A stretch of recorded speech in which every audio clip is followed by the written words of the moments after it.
Nasraddin était assis devant sa maison lorsqu'un voisin s'approchant de lui. Bonjour Nasraddin.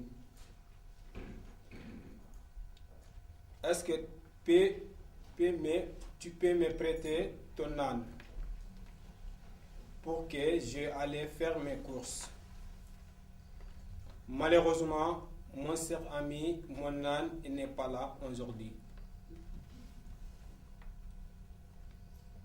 À l'instant, même l'âne s'est mis à brère de l'autre côté de la maison.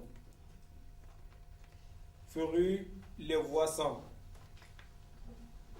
se retourna vers Nasraddin. Comment prétends-tu être mon ami alors que tu refuses de me prêter ton âne? Mais je viens de te dire qu'il n'est pas là. Arrête de mentir. Je l'attends ici. Tu me déçois, voisin, comme peu, tu as ton tour. Tu prétends mon ami alors que tu attaches plus d'importance à la parole d'un âne qu'à la mienne.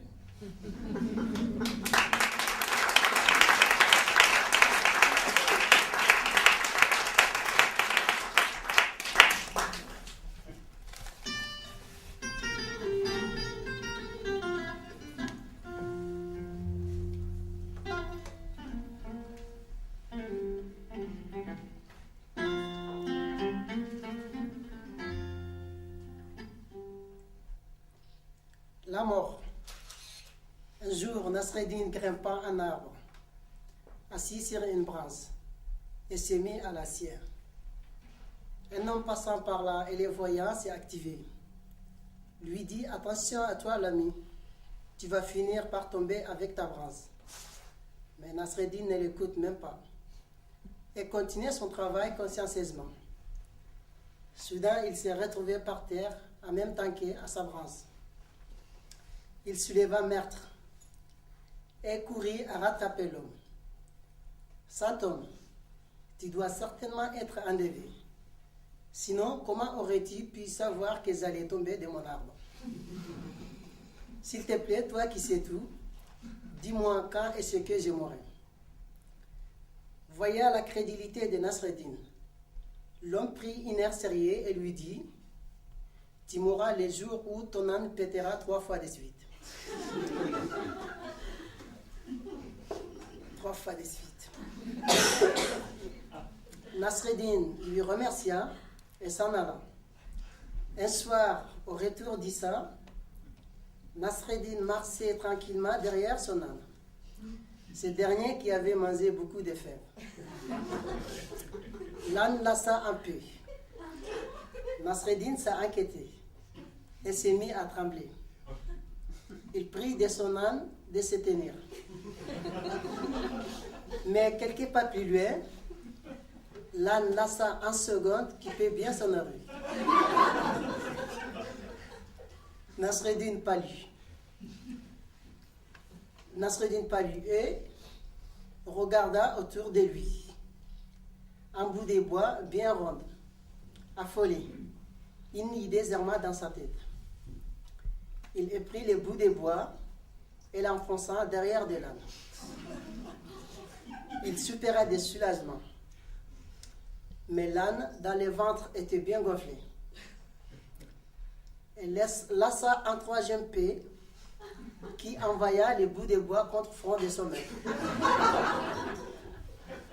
Nasreddin s'est dit, maintenant je suis mort. Il se ralosia par terre, fermait les yeux et se sent débousé. L'âne continuait son chemin et arrivait à la maison sans son maître. La femme de Nasreddin s'inquiétait à la voir ce qu'il était devenu à son mari. Elle la trouva mort sur les chemins. À ces cris, les gens du village coururent Mira. Nasreddin sur une civière et prit les chemins de sa maison. À un croisement, il hésitera. Les gens disent plus courte, c'est à gauche. Les autres prétendirent le contraire. Une dispute dura un bon bout de temps qui finira par énerver de Nasreddin. Il s'est redressé sur sa civière et dit, quand j'étais vivant, je prenais toujours à gauche. Puis il s'est redressé sur sa civière, puis il s'est recouché, refermé les yeux et se sent débousé.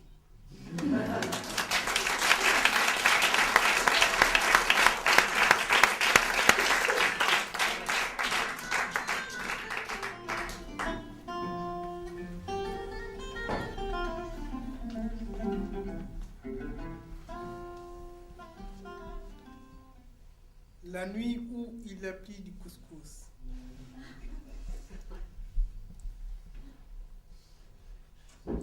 Un jour, en labourant son sang, Nasreddin trouve une jarre remplie de pièces d'or.